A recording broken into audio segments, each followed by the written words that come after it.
Guys, let's be honest here. Parenting is definitely not for the faint-hearted. You've got ups and downs and challenges with every stage and phase.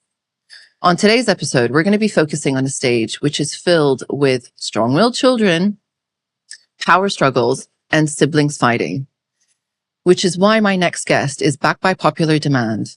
Conscious parenting coach Maysaa Fahour is back here to shed some light as to how we could potentially navigate this situation. Now, if you're anything like me and you've got some strong-willed children who do not stop negotiating and you want to nurture that spirit, yet set some boundaries, stick around for this episode because trust me, we need all the help that we can get. Maysaa, thank you so much for being here. Thank you for having me. Thank you for coming back. Let's do it. I know. I'm so excited. As I was saying to you earlier, that I feel like this is an episode that I selfishly curated because I am struggling. You're not alone. No, thank God. As they say, misery loves company. That's right. So I'm like, you know what? The best person, I think I messaged you in the sort of the pits of probably another power struggle or something with my children. Like, Maysaa, please, could you just come onto the podcast? Like, I really need your help. But really, thank you so much. I'm so happy to be here. Obviously I feel like you talk a lot about what we're going to be discussing today. You talk a lot about strong-willed kids. You talk a lot about the power struggles between kids and parents, and also about siblings fighting, which, to be honest, is relentless.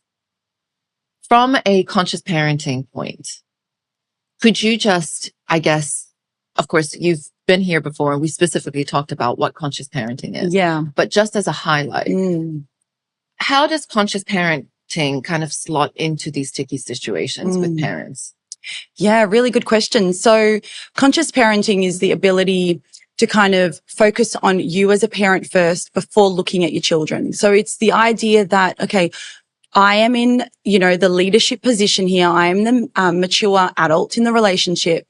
What is going on for me that is making me not able to handle this situation or to see this situation for what it is? And so conscious parenting is really the idea of, okay, let's stay in the present here and now and not go back to 1985 when you were a kid. I don't know how old you are, Raya. That's on point. 1985. Me too. And I never dared say such and such to my parents, and all the way through to 2030 where I don't want my kid to be a brat. Yeah. So we're going to go right here to today going, okay, what's going on? And I can help my child, because the idea of conscious parenting is my child isn't giving me a hard time. They're having a hard time.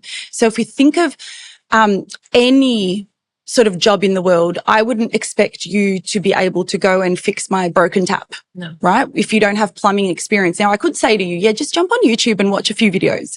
But then you're also going to go, yeah, but what tools do I need? And then you'll be watching for a long time. And we're sort of placed in this job as parents. It's honestly, you took the words out of my mouth. Without that. There's, I was going to do just something on social media just to reintroduce the podcast. Yeah. And the one thing that always sort of, people will say, well, why parenting? Why not some other industry? It's the most underqualified job with the heaviest responsibility. Yeah, exactly. It's exactly that. We spend 12 years in school to get to university. Yeah. 6 years at university to get a job. Parenting, you literally have a baby with absolutely virtually no experience. Yeah. And you're handed the biggest responsibility of your life. Yeah. And you're kind of like, good luck and Godspeed. And even when you do get the job, you might go to conferences and you might learn. Constant learning. That's right. And so that's why, it's not spoilt of us to have parent coaches these days. This isn't just, pun intended about myself and my job, but it isn't, because every other industry has got a coach of some nature or a mentor of some nature. But when it comes to parenting, people are like, oh, parent coach? Nah, it's a bit weird. But why? Yeah. So, open up your mind to the idea that how can you parent with the skills you dream of if you haven't been taught the skills? And so there's a famous quote that says the most natural style of parenting that comes to you is what you were raised with. Because of course it is. How are you going to not know that style? Absolutely. Honestly, I think it should be almost like a prerequisite. Yeah, definitely. You have a baby. You have to get in touch with a parenting coach because like you said, you have no idea. And the only thing that you can go back on is your own parenting and childhood. Not to say that that's bad or good, but it might not be ideal for the current situation. Yeah. Or handling all sorts of situations. Exactly. Speaking of situations, Let's do it. We're going to cover 100 things, guys. power struggles. All right. What are they? And I mean, I feel like now I don't know if, when do they start typically with children? Okay, so the power struggles between parent and child is usually, if we want to use a visual, it's usually like a boxing ring and one person is in one corner and the other person's in the other corner. And usually the most powerful wins, quote unquote. And so that's a power struggle where one person is saying yes, the other person is saying no, either or, child or parent. And it goes on and on and on until the person with the biggest blow wins. And so sometimes it's the kid who's relentless, hello, strong-willed children. And sometimes and often it's the parents because we're older and bigger and stronger, let's be honest. And we're like, right, no books before bedtime. You've been naughty today. And so we've taken away the book. Now, with strong-willed kids and almost all children, the moment that you put in a threat, their defenses are going to go up because of course they are. Thank goodness for that. If their defenses don't go up, I'd be really nervous, guys, and come and see me because if your kid is cool with getting, a consequence for that and they're like really chill about it, then that's a problem. So of course, when children hear that something's been taken away from them, they're going to fight back. For sure. And every kid fights back in a different way and a different style. And parents start to wonder, why are they fighting back? Where I want parents to stop asking so much the why question and more about how can I help my child be more resourceful. Now that word resourceful is so big. I want to break it down a bit. It's about successful. It's about what is the end goal? If your kid is constantly negotiating, what is your end goal in teaching them about negotiations? What's your end goal? Because our end goal isn't to say, don't ever negotiate in your life because we want them to negotiate. Absolutely. Hello, adult world. Yeah. But our end goal is to go, right, mummy's holding a boundary. This is really important to me. And notice now with my switch of my language, I've no longer concentrated on the child and more on what I'm trying to do. So if they're negotiating extra iPad time, I'm no longer thinking about my kid being a negotiator and more like, we're done with iPad. So once you're there in that confident state, iPad time is done, then you are able to help your kid get through the next stage, which is a transition. Okay. Now, for some reason, parents are really funny with just expecting kids to go, rightio. My Aussie is going to kick in now. Cool, mum. I get it. I'm going to just close this iPad and go play with my cars. Yeah, exactly. I'm going to do a really nice, calm activity involving crayons or something. Yeah. And I'm like, yeah, right. So adults, how are you with transition after like scrolling? So with kids, and I mean, we're going into iPads, but this could be anything. You need to help the kid. You're not spoiling the kid by giving them, I always tell clients, it's like an olive branch. You're not giving in to them. You're not spoiling them. You're actually giving them a lifeline. You're giving them a scaffold to go, hey, that's really hard getting off the iPad for so many reasons. But how about X, Y, Z? It's not spoiling, Raya. And people have a really misconstrued idea. Okay. Now your kid's still going to go, nothing. I want iPad. That's okay because you're going to be confident that they're having that reaction, not because of you. They're having that reaction because they really want to play the iPad. Yeah. I want parents to live there, not, my kid's saying, no, I want more iPad because they're addicted or because they're naughty or because they're bratty or because they're never grateful. They're not doing it for that. They're doing it for many other reasons. It's got to do with an egocentric point of view. So kids are egocentric. It's funny that you say that because it's true. And then there's always parents will always get to the point, like you said, they're addicted, they're this, and then it starts to sound, well, I've done something wrong.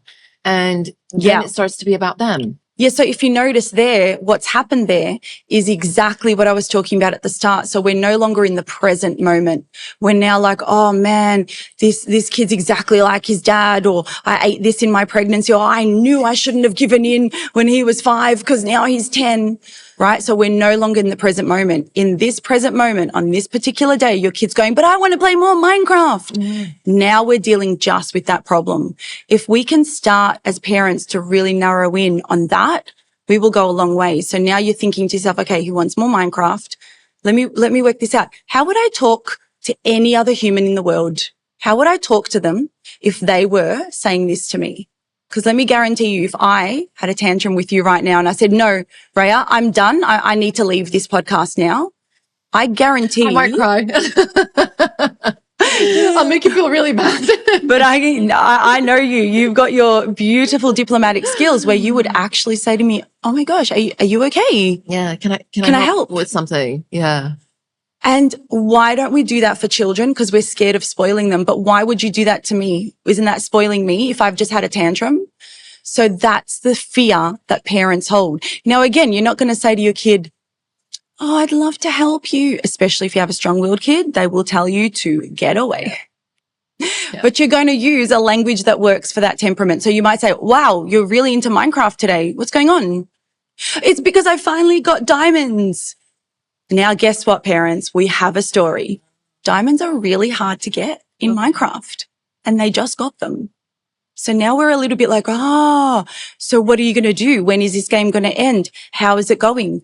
If you have the time, of course. Everyone's, constantly wanting me to break down scenarios, but I was literally I'm like, could you give me a scenario as to how this will play out? Now, no, if you've got an appointment to get to, again, common sense says, I'm so sorry. I know you got diamonds. We've got an appointment to get to. Do you want me to keep the iPad open? Do you want me to press save? Yeah. Do you want to come back to it? Yeah. Yeah. Like we've got to be respectful and reasonable. So the kid's not going to walk all over your back because you've got an appointment. Things like a timer. Yeah. Or, saying, okay, a very common thing in my household is 5 more minutes. Just 5 more minutes. I go to the 5-minute mark. Mom, 10 more minutes. Yeah. Mom, okay, 2.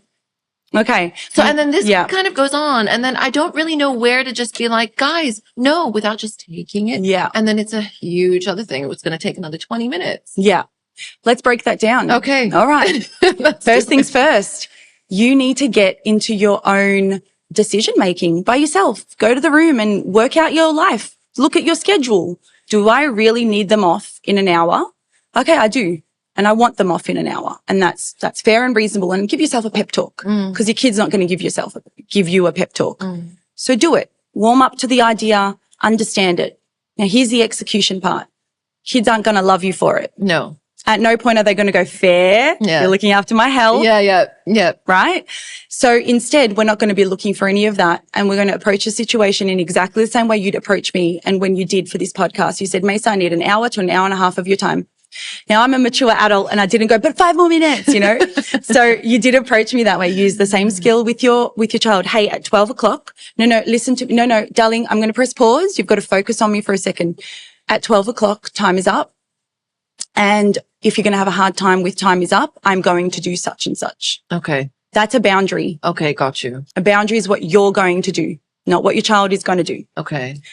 They will probably say, okay, fine, no. Or they'll be like, whatever happens. Now you contour your discussion based on that. So say your kid goes down the route of, that's not fair. Okay. What's not fair about it? We want to talk to our kid. Yeah. We want to get the story. But last time you said, no, they'll tell you something. Oh yeah, I completely understand. Now you're confident because 12 o'clock is your boundary. I completely understand. Here's what's going to happen. You're going to have a great time. You're going to have a great time playing your game. And at 12 o'clock, I'm going to come and help you. Parents are like this with iPad. Fine, play it. Fine. Oh, I hate this iPad. Just take it. Mm-hmm. If you're making the iPad the enemy, then your kid is not going to feel so good, but they're still going to play it. Mm. There's a lot. There's a lot. So much. There's a lot. I mean, yeah. I'd love to go even deeper if you want. Yeah. No, it's just, I think that's sort of the overarching concept is set your own personal boundary. Yeah. And work towards it. Yeah. Once you need something done. Yeah. Let's remember boundaries need to be clear and specific. Yeah. They need to be respectful and reasonable. That's it. Police officer can't pull you over today and go, oh, you were speeding, so I'm going to lock up your house. Yeah. Right? They will give you a fine and potentially take away your license. Yeah. It's a direct consequence. Absolutely. This is the consequence, the direct consequence. Okay. And in terms of consequences, Yeah. are those things that, I mean, you sort of, whatever the consequence that you chose to sort of impose, if the boundary wasn't met, do you have to follow through with these consequences? So any parent, coach, or psychologist that says to you, it has to be this way, run, because everything in parenting is nuanced. I always say it's the nuance party. So if you've said 12 o'clock and 12 o'clock comes along and they're not off the iPad, then we've got to look at the situation in front of us. Sometimes it is a direct, this is me directly going, having a hard time, mummy's taking it away from you. And that's it. Yeah. I am confident in it. My kid is having a tantrum. Now I deal with the next part of, which is the tantrum. Yeah. So another time he'll be like, no. And I've got time up my sleeve, or perhaps I can hear him talking to his cousin. Yeah. Or there's something going on. So I will mediate with it. Sweetie, it's 12 o'clock. How much more time do you need? 10 more minutes? Okay. But you've got to talk to me about 10 minutes. Another point that I want to make is sometimes you have to understand the game they're playing or the thing they're playing hasn't ended yet. It's true. It's like somebody just switching off the TV in the middle of a movie. And Right? What's going on here? Exactly. Yeah. And something else I'll touch on before we move on is that idea where you said to me, it always happens, 5 more minutes. Parents, if something is always happening, it means it's a preventable problem. If your kid is known for asking always 5 minutes, nip it in the bud at the start. Got you. At the start. Go straight into the conversation. So darling, every time I say okay to 5 more minutes, you say 5 more minutes more. So focus on me for a second. We're going to come to an understanding. And you and your child come to an understanding. 99% of the time, children are very fair. And you will be shocked at how they will stick to the system. It's a really good point. Thank I'm you. Definitely going to try that today in the afternoon. Good. Especially even again, play areas, our time is up. 5 more minutes, but and we can help with 5 more minutes. One more tip for you. The way that we get a child to relax when it's time to leave or transition is you have to join them. Yeah. Now, you can't exactly do a cartwheel when they're doing a cartwheel unless you're that good. But you can go, hey, I'm all yours for 5 minutes. Yeah. Show me your Minecraft. Show me your swinging. Yeah. Show me your best scootering. Yeah, for us, it's the jumping. Bounce. Show me your best bounces. Yeah. Oh, now when you're looking at these kids, you got to focus on me. You can't be going, nice jump. They're like, mum's not watching. Get really good at noticing. Wow, you put your head there and you did that. That is incredible. Kids fill up on that. Their buckets fill up like mummy's really watching. You can say to me, nice hijab, Maysaa. And I'll be like, thank you. Or you can go, wow, that color really suits you. And I say, wow, she really looked at me. That's right. It's so true. As an adult, let's say my husband gives me a compliment. Oh, you look nice. As opposed to, wow, I really love this dress. It looks really, I love this color on you. Exactly like you said. Humans. I would be like, thank you. We're all the same. All the same. It's just children are more immature. And it's, I feel like things are sort of coming into place because let's say we are at a playground or jumping and they do these flips and things like that. If I'm a bit busy or distracted and that, mom, look at me, look at this. And I'm like, oh, wow, that's great. Doesn't land so well. But when I say, wow, that's a really cool flip. Yeah. And sort of walks around, feeling really great. That's right. Yeah. And so with a lot of kids, what ends up happening if we go into another topic about consequences and about kind of the attention is a phenomena that I call undue attention. So there's a famous story that I tell all the time and I'm going to tell it again. Yeah, please do. Of little Isabel at swimming class. So my son was at a swimming class. So we're 5 years old and all the parents, no judgment, even me, we're all on our phones. Great. They're at swimming class. They're with the teacher. They're doing swimming. Of course we're going to be on our phone. I usually do my groceries. Do your groceries. Do your thing. There is no judgment. But little Isabel kept saying to her mum, mummy, look at me. Look at me. And her mum would go, really lovely mum. Her mum would go, nice, oh, beautiful.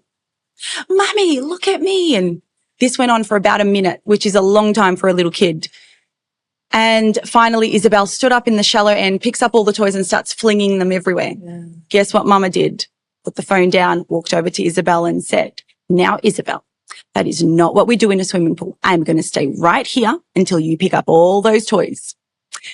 What do you think Isabel learnt in that moment? Her little immature brain. That to get her mom's attention, it's the throwing the toys. Yeah. Is that always going to be the case? No. But for little children, they don't know how to go, hey, can you give me a better compliment? Yeah. They can't articulate that. That didn't cut it, Mom. That didn't cut it. Try it again. So Isabel did not say, sure, I'm going to pick up the toys. She said, no. Yeah. And her mum said, if you do not, we are coming out of this pool, ready for the power struggle. We're back to that visual. Boxing ring. There they are. And kid says, no. And the mum says, oh, yes, you are. That is not nice. And Isabel says, no, I'm never doing it. No. And starts to run off into the pool, like starts to become more dangerous. And the mum's like all frantic and all of the above. And it's still a power struggle. It's really hard for me to watch this, by the way, without interfering. Excuse me. Let me give you a little tip here. That would be so funny. Fun fact that mum ended up becoming a client of mine, and we eventually worked out that her child is a strong-willed child. Yeah. Which leads me into traits of a strong-willed child. Mm-hmm.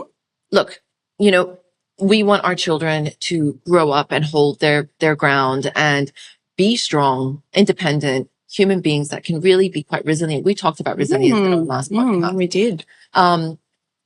What are number one traits of strong-willed children? Mm-hmm. And how can that, obviously it is quite triggering, I guess, for adults to try to parent a strong-willed child. Yeah. Yeah. How does one sort of, I guess the biggest question is, how do you try to nurture the strong-willed nature, but also at the same time have that boundary, because your house is going to turn upside down if there isn't one? Yeah. Okay, let's do it. Strong-willed child, mama characteristic. Over here. Yeah. So the main characteristics that you have to look for, or that are so evident. So if you have to think whether your child is strong-willed, they're generally not, because they're so intense. So the word I would use always to describe a strong-willed child is more. So when they're happy, they're more. Yes. So it's not just always explosiveness. When they're creative, they're more. They don't just want to do a project. They want to do like everything. All at the same time. All at the same time. Yeah.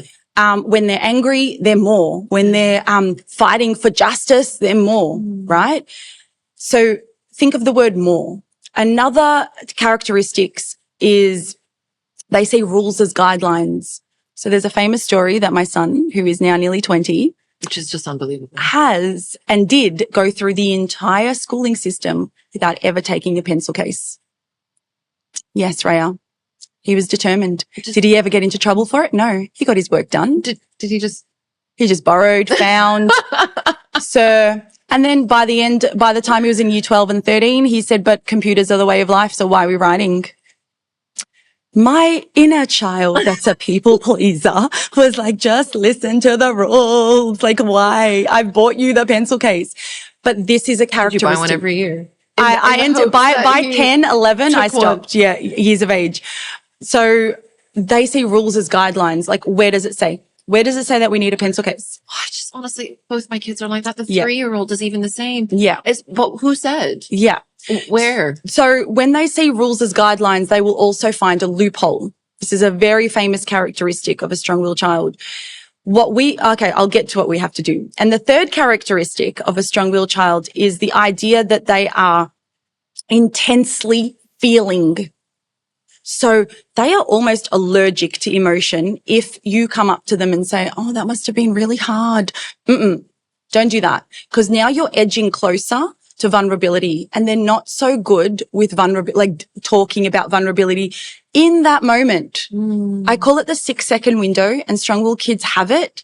You have to find it during the day where they will open up. That's so funny you say that. You've got this. Yeah. And as they grow older, that window extends and they start to trust you, because strong-willed kids, last point for you ladies and gents, they have one motto in life. Does my mum and dad really like me? Not love.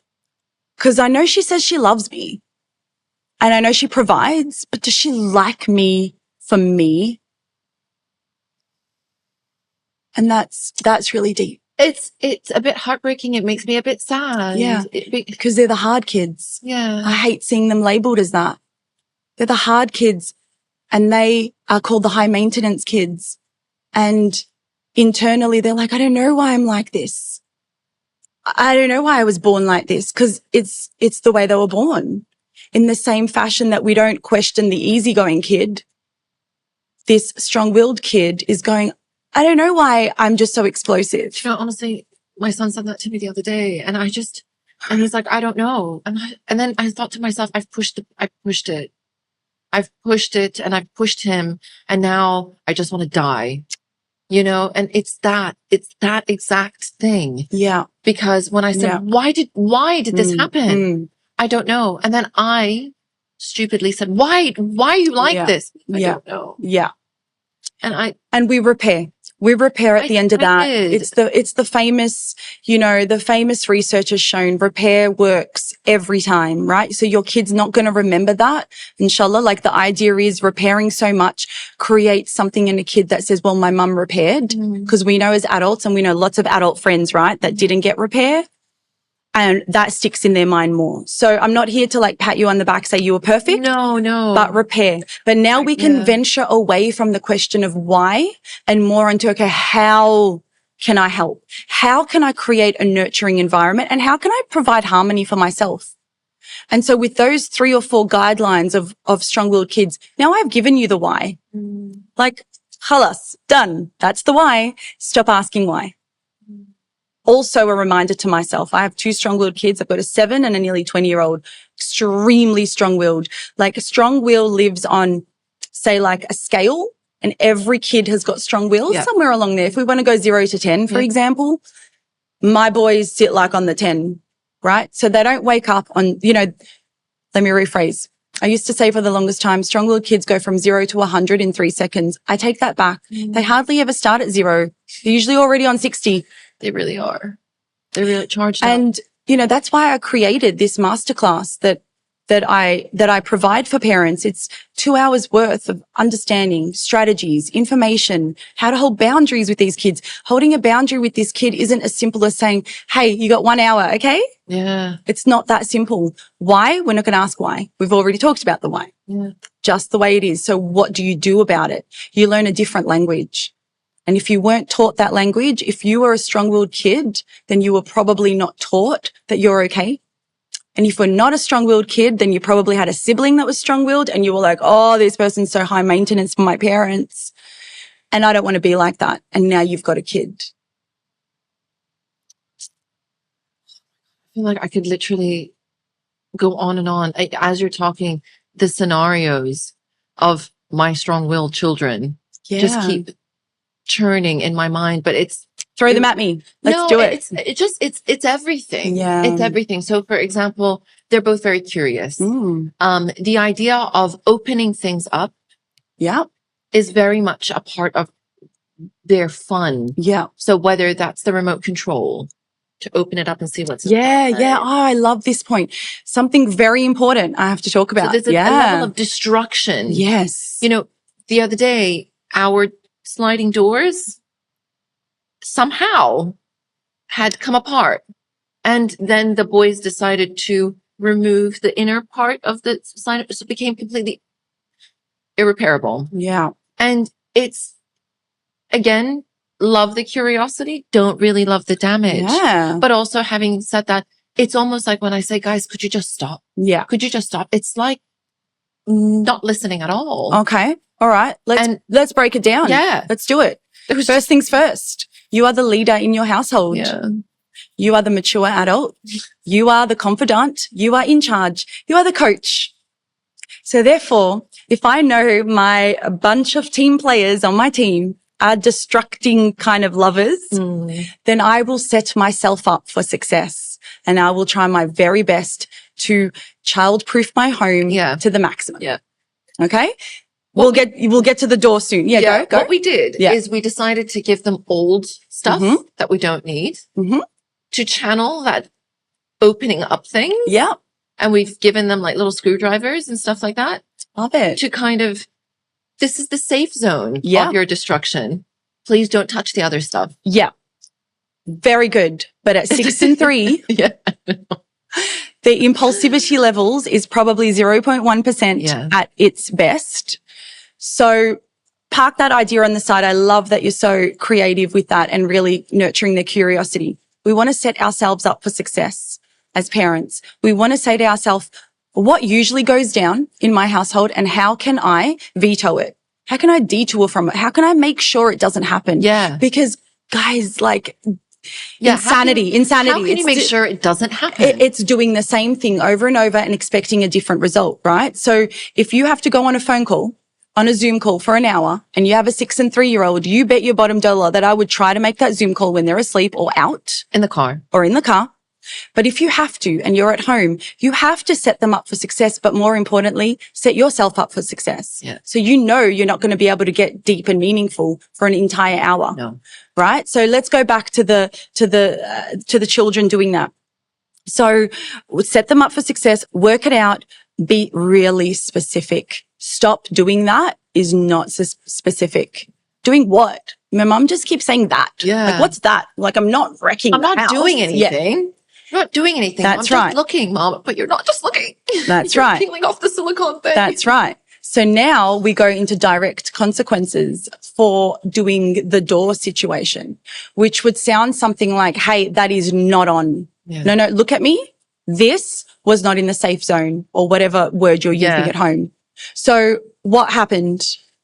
Because I never want parents to think that conscious parenting is me going, oh my God, they were so curious. So cute. I love that about them. Our whole house is falling apart, but they're really lovely. That is called permissive parenting. And fun fact for you, Rhea, Dr. Gabor says that is the worst style of parenting. Yeah. It's even worser, if that's a word. It's not. It's even worse than the strict parenting. Oh, wow. Permissiveness is worse. Why? Because children grow up entitled and they grow up like the world owes them. They wreck a door in the household. You do not get to say to them, oh my God, that is so cute. You say, that's not on. That's not on. Look at mummy's face. Not on. Can you pick that up and get that and let me do this? Now you got a 6 and 3-year-old, very different consequences than say my 20 and 16 100%. And 7, you know, but for your 6 and 3, I'd tailor it around not on. You get that and you get that. Bring it to me. Okay, fine. And if they're completely uncooperative, then I would not even be talking. I'd be like, mummy is going to take 10 deep breaths and I'm going to put this door up. Hold on.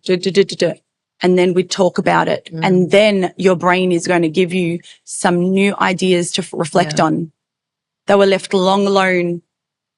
Where's dad, mum, helper, grandma, whoever? That's what we do as parents. We reflect, we evaluate. Yeah. We come back to a new solution for the new day. When it comes to, again, a strong-willed child. Yeah. And the idea or the concept of potentially winning. What does that scenario look like? Tell me a bit more. Winning as in they can't handle losing or us winning? You know, let's say this power struggle. Yeah. Is there somebody that's going to sort of win this struggle, whether it's a parent or a child, or has nothing to do with that? There's no sort of winning involved. It's almost like, let's just create some sort of harmony.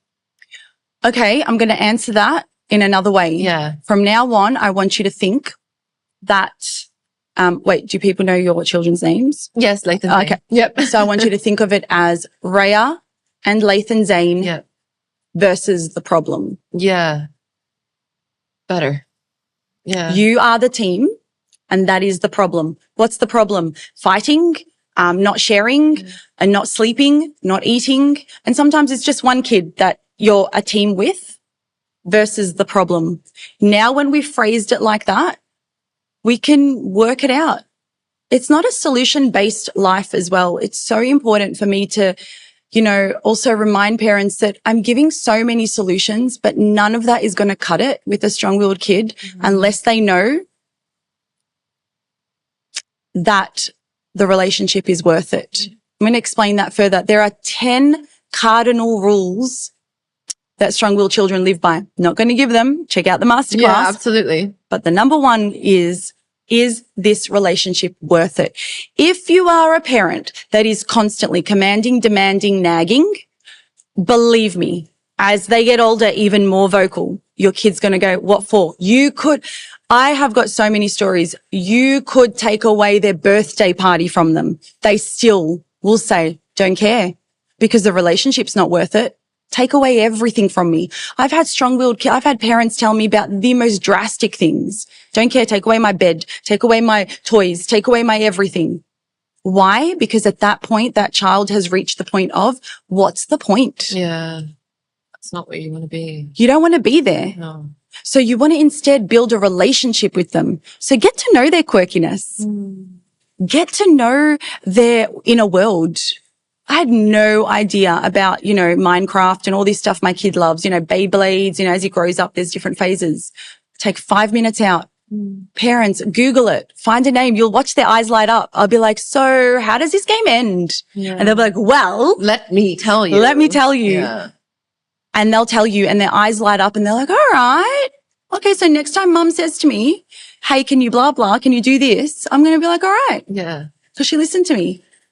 That's the thing. I feel like, as you're talking, it's obviously we're having a conversation and it's calm and quiet and there's a lot of reflection that goes on. I just find in this, and again, I'm going to always tie it back to our very, very busy lives that are overscheduled and everyone's got some sort of agenda and everybody's got phones and screens and emails and it doesn't stop.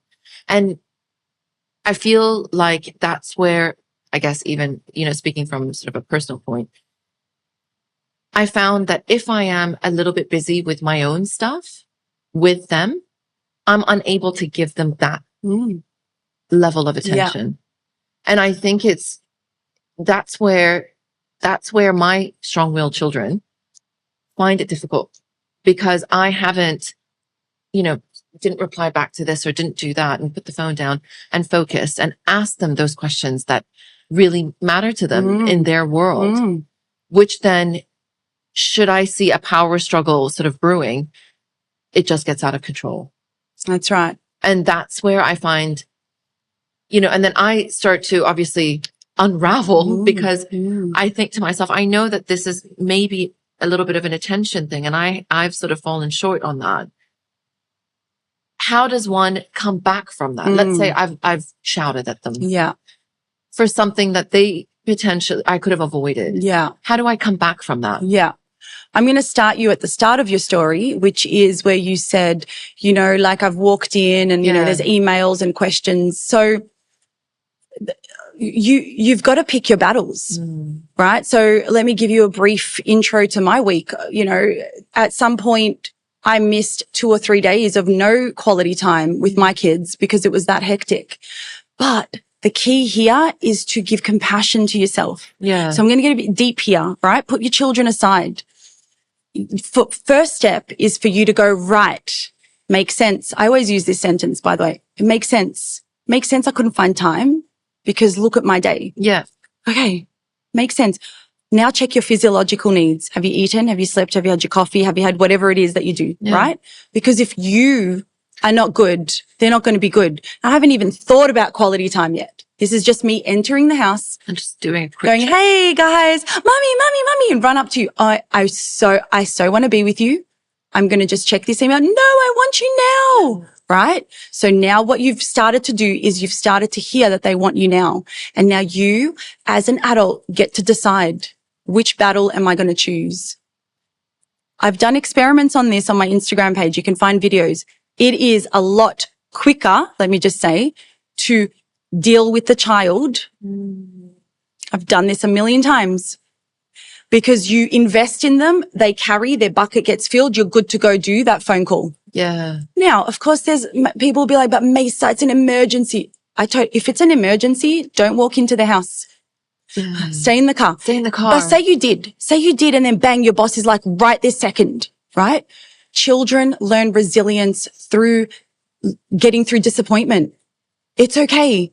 It's all about your delivery, right? Delivery is going, I said I have a meeting. That's one way. Or you could go, I've got a meeting. You're not in trouble. I'm going to listen to you. I'll be back. They're still going to cry both ways, but one way is less guilt. 100%. Right? Then you go into the room. Then you lock the door. I'm so sorry. You're not in trouble. I can't trust that you won't open the door. Lock the door. Get what you need to do out of the way. Because it's an emergency, Absolutely. quote unquote. So you do that. Now you're going to, come back in and now you're going to be with them. Is it going to be cool and not frazzled? Of course not. You've just dealt with an emergency at work and 2 little children. But this is this is what you signed up for. Absolutely. This is the truth bomb that I give parents. They didn't know this being born, but they learn through resilience, through disappointment, through grit. Mummy is back. And I promise you, saying these right words, especially with strong-willed children, automatically it's like this, they do this thing. I always reenact it. They go, fine. They do that. They go from that to, because a they've little bit of trust. processing. Yes. And then they say Yes. something. Yeah. And then parents will be like, don't say fine. I just got off the phone call. It should be thank you, mummy. And I'm like, no, who does that? Who escalates from there down to thank you, mummy? Because I know as adults, we don't. No, when we you're don't. having a fight with your partner, right? Never. It takes time. So now you've dealt with it. You've walked in. You repair. So to answer your question, you've just asked every single person, you've told the scenario that happens to every single working mum or not working mum. Yeah. And we just get through it by looking at the problems in front of us. That is the best advice I can give you, staying in the present moment. It's actually really good because, yeah, it's life and it's going to happen. But it's that which sort of path are you going to go? Which path? Yeah. It starts with your confidence. Yeah. I knew today was a hectic day. Yeah. I knew. So guess what I have to do as the adult, guys? I have to work it out. Yeah. And all my kids are home. It's still summer holidays. I know. Right? Yeah. And so I know, okay, let me go through them all. So I'm extremely lucky. I'm in a phase in my life where I have older children. I get it, but I wasn't there all the time. But just to give an idea, I've left a note for one, a text message for another, right? The third one got a little post-it note on his bed. He was still asleep, but my fourth one's awake and he was ready for me. But Sorry, I've taken you away. never sorry. No. Never ever sorry, because I'm confident in my decision. Yeah. And I said to you, yes, for this time. And I knew that I have to do it. Yeah. So I said, I would love to spend time with you while I'm putting on my makeup. Come up here and tell me about blah, blah, blah. Actually really good. It's really, really good advice. Thank you. And it can be easily sort of allotted in the day, It's honestly, that's why I feel like again, quality over quantity. It is. It doesn't mean spend 5 hours with them and be working at the same time, but you're just physically there, but there is no connection. But that 5 minutes in the morning while you're actually having a conversation, while you're putting on your mascara, could be all that he potentially needs. All that he needs. I love that because it just makes it easier. Yeah. And you kind of, it's like any particular journey. If you can do it in bite-size quality increments, it becomes easier to just deal with than blocking off massive chunks of time, because it just becomes not sustainable. No, who wants to sit with a kid for 5 hours? No, I mean, yeah. Like it's mind numbing. It's not abnormal. Like adults are not designed to play Pokemon for 5 hours. No, they are not. Yeah. And it goes the same. I mean, I've got a 2-hour threshold for a play area. I cannot physically, I'm in pain. Pretty good. With a play area. Like it's enough. The noise, the lights. I just can't. Yeah. I wanted to you touched on it very, very briefly about misconceptions of strong-willed children. Yeah. I really wanted to kind of hone in on that a little bit, because you hear the words difficult, naughty, and I feel that could potentially be labeled across the board, even at school. So what, in your experience and with your clients and everybody that you meet, what are the common misconceptions that are surrounding strong-willed children? That strong will is a bad thing. Strong will in and of itself is a positive trait, Raya. We go to job interviews and we're asked for resilience. We're asked to think outside the box. We're asked to never give up. We're asked to be persistent. We're asked to be direct and driven. And you've just labeled a strong-willed child. Strong-willed children clash because their superpower isn't in line with their brain capacity. It's just science, right? And I've got highlights on my Instagram. My nearly 20-year-old has explained this very well. He says to parents, they're just immature. We're just immature. So we make crazy decisions, but they're based on something we really believe in, and bang, it's called stubborn. So that's the formula. So the misconceptions is that they're stubborn. It's their way or the highway. And that strong will is a bad thing. I need to teach them a lesson.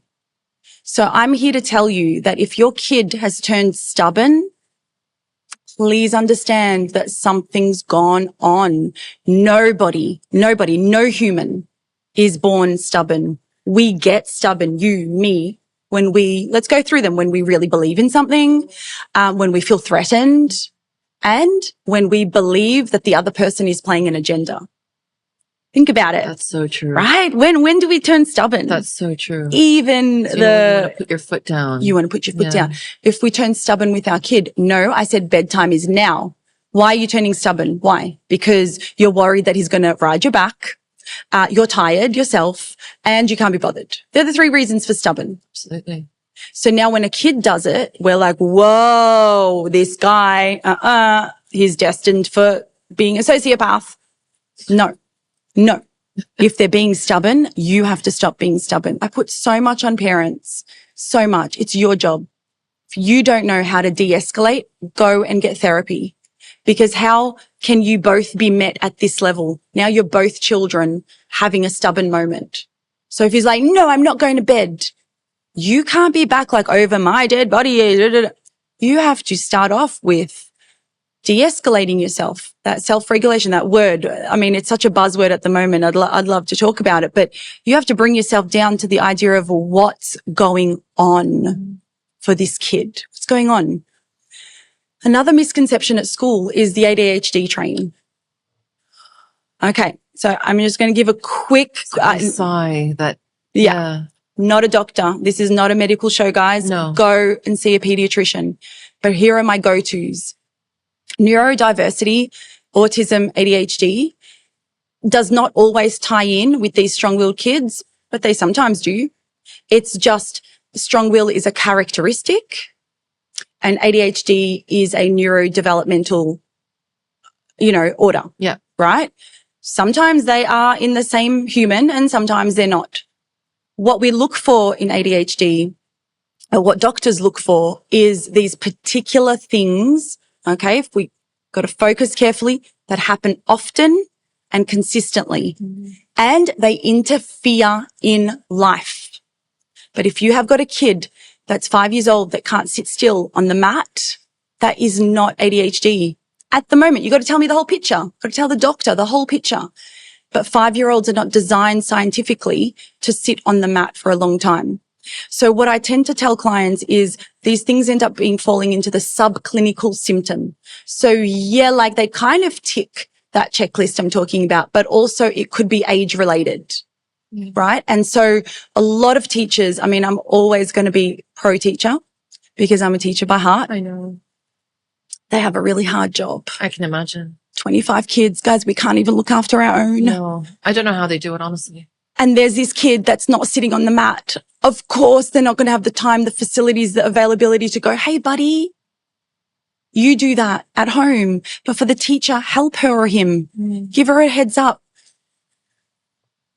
I feel like it poses the question of, do you not think that the system needs to have a bit of change?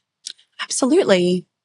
But unless you've got the time and energy to revolutionize this entire educational system, you're going to have to help your child get through it the best way that you and your family can. So homeschooling might be an option. Talking to the teacher might be an option. Changing schools might be an option. You have to decide on what do you want in your life. We can't just sit back and go, I hate this education system. I wish the institution And then would there change. they go to a really strict British system where the tie has to be like this and the socks are up. And then we're like, I hate it. Then change it, like change schools or adapt and adopt. Yeah. If your kid can't sit still on the mat, there is a reason for it. And it could be ADHD, but there could be other reasons too. Absolutely. That's the best advice I can give you for that under ethical purposes. No, I think that's actually, it's very important that you say that because obviously there is behavior at home and there is behavior in school. And I think there is this sort of ADHD word that gets thrown around a little bit too often sometimes, but also at the same time, like you said, look at the bigger picture and what's going on. Yeah. And then if there is a cause for concern, there's very incredible qualified Absolutely. psychologists or therapists that can potentially guide you in sort of potentially either telling you that it is or isn't or whatever. I think I think it also is on a spectrum. I'm not really sure as to. So ADHD is just, there's 3 types. It's not really a spectrum. It's either you have this, that, or combined, and you have to tick a certain checklist that happens consistently and affects your life often. And that's why children are late diagnosed. That's why there's so much adult diagnosis, because these checklists don't really pop up until homework gets more. So teens are now being diagnosed more and more because schoolwork's gotten incredibly more and they can't focus, right? And that's what's happening with that. And that's why you got to see a doctor. Yeah. Definitely a subject for another episode. Sure. But no, it's really good because again, there is this, it's a bit of a fine line, isn't it? Very similar characteristics. Well, I mean, ADHD is the executive functioning disorder. Yeah. So if we look at the brain really quickly, right? Our brain, like imagine your brain's like this. And I want you to always think of upstairs and downstairs. Yeah. I didn't come up with this. Dr. Dan Siegel did. You can look it up on YouTube. But essentially, executive functioning lives up the top of your brain. This is where problem solving, patience, taking your time, working things out, kind of life skills that we wish for our kids to happen. You know the answer to this. When is this part of the brain fully, or do you not know? I think it's different, isn't it, for boys and girls? Kind of different, but essentially this top part of the brain is fully formed at the age of 25. I was thinking 18. 25. My gosh. I've got Look it up, guys. So if your kid is not being patient, just understand that his neurons, it's science. Now, what part is alive from the second they were born, actually the second they are conceived and like in that fetal kind of stage, is the downstairs brain, which is in charge of emotion. Hence why they're born crying for milk. Thank goodness. And so that emotional brain is always going, which is why you peel the banana wrong, bang. Am I detouring? Am I pivoting? Do you want to go back to your list? No, you're not, because this morning it wasn't the banana, but I accidentally cut the apple as opposed to giving him the apple. Yeah. And it was just. Yeah. So we do that. So we get that situation. We go, all right, I'm in control here. There's no other apple. There's just this one. Is there another apple? Because you're in a hurry to get to something. It's not going to cost you. It's an apple. I know it's wastage, but can you deal with it later? I just grabbed the other apple and I put that one in my bag. Nice and swift. In my handbag at the moment. Swift. I always say to parents, just be swift about it. Oh my God. There you go. I have to go. You didn't want me to cut it? Didn't even know that. Need to learn how to mind read. Put some humor into it. Yeah. Be silly with these kids. Yeah. These kids love silly. They love humor. They love a riddle. I've got a riddle every day for my StrongWilled kid. And they learn it and then they share it. I'm going to ask you to send me some riddles so I can actually practice them with them. The sort of the end part of this discussion is siblings fighting. Now, I can imagine that if you've got 2 strong-willed children and then it's like the fight starts, it's like the clash of the titans. Intense. It's massively intense. Yeah. Now, I have to ask, and I think every single parent that I speak to nowadays is kind of going through the same struggle. Yeah. Me too. Yeah. Siblings fighting. Yeah. What's up with that? Yeah. So this is a huge topic. So if parents are listening to this, please understand what you're going to grab from today's podcast is tiny, tiny, tiny, tiny pieces. You've got to learn about siblings. I've got a masterclass on this as well. Reach out. I can send you the link to that, because sibling rivalry is different to sibling conflict. Okay. Conflict is healthy. It's normal. It's the first place a human learns conflict is with their sibling. They see them every day. Can you imagine? You can. You've got a sibling. Yeah. I had 4. Yeah. Living with these different human beings is really, it's like having roommates for life. Yeah. And you don't get along with them because you're different personalities. Why are we shocked? Why are we shocked? Because society has built this idea of they should be able to, or they should be friends, or how come, or come on, what am I doing wrong here? Yeah. Right? Take all of that away and go back to the basics. Here are 2 people with different values, desires, intentions that are living together for life. Here's the kicker, fighting for the one person they adore. and dad, but we're just going to talk about mum for now. Absolutely. Yeah. Like you are their prize. You are the winner. You are the thing. So they're like, right, let me just check here. When we fight, mum comes in, gives us a 45-minute lecture. Sweet. Well, that's what I'm going to do. So what has happened there? Mum's come in, done the TEDx lecture that I call it, but missed the point of the problem. They both wanted the cup. And now you've gone, guys, love each other. You're brothers. You've only got each other. And they're going, girlfriend, I just want the cup. So you step in. So I'm going straight into strategy first before we get to the deeper part. You step in going, whoa, whoa, whoa, whoa. Right? I never want you to step in. We've said this a million times going, guys. No, you step in. You are the coach in the household. You step in like you are boss, not mean, firm. Mm-hmm. Hey, I am holding you. No, you're not in trouble. No, I'm going to hold your hands. You are hurting. Okay. No, hold on. You both want the cup. Okay. 1 cup, 2 people. That does not make mathematical sense to my brain. Right. Here's what I can do. Of course you have to help. Absolutely. They're 3 and 6. Yeah. When my 17-year-old and 19-year-old are squabbling, I would expect them to come up with their own kind of solutions, ways right? to sort it out. But a 3 and 6-year-old, my goodness, have you so you need to help them. Do you want another cup? Do you want me to sit with you? Do you want me to take you over here?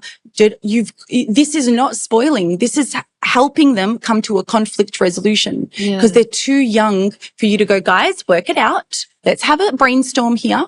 It's not going to work at that age. So you do that. And now their brain goes, so when I want something, somebody else has it, I can X, Y, Z. Now we haven't done a lesson yet in that moment. We're still going on getting that heat out. Now they've gone, fine, sit right here and time it. Sure. And you're going to go so serious with this. I call it Oscar nominated performance. And you're going to go, I'm not taking my eyes off. You got 2 minutes. Go. I'm not, look, can you see Laith? I'm so serious. Yep. Yeah. 2 minutes is up. Grab the thing, give it back to Laith. Zane's not going to go, wow. No, he's going, and you're going to deal with that next. But time after time after time, they get it. They get it. They get there. Now let's go all the way back to rivalry. Rivalry is a constant fighting over you. Conflict, good. Rivalry, not so good. Mum and dad are usually the cause of rivalry. So we stem back. This is a 2-hour conversation. Reach out. 2-hour conversation. Reach out. Yeah, I will. I feel in terms of rivalry, I can see it. Sometimes I've got them in the car. I love the car. We put music on, they have conversations, but I've noticed, for example, if Laith, my older one, he likes to chat, when we're in the car and tells me about all sorts of things. And then Zane starts to talk at the same time. Yeah. And then then it gets quite loud. Yeah. Because everybody wants to talk at the same time. Mm-hmm. And then literally the other day, this was exactly the other day, I said, okay, Laith, I've had a look at the time and you've told me your story for about 5 minutes. Let's give Zane a chance to do the same, because Zane will start crying and say, Laith, you keep talking, stop talking. And is that sibling rivalry? So I'm not going to go to sibling rivalry, but you've set up a recipe for a power struggle. Oh, okay. So here's the thing with siblings. You ready? Yep. It's fair, not equal. Okay. Right? If I go to a football match and the gate is up to here and my son is this small, but his brother's this big, and I need to go grab some boxes for them to stand on to watch the football match, I'm not going to get them both the same amount of boxes. Yeah, this guy needs 2. This guy needs 1, maybe none. And that's okay.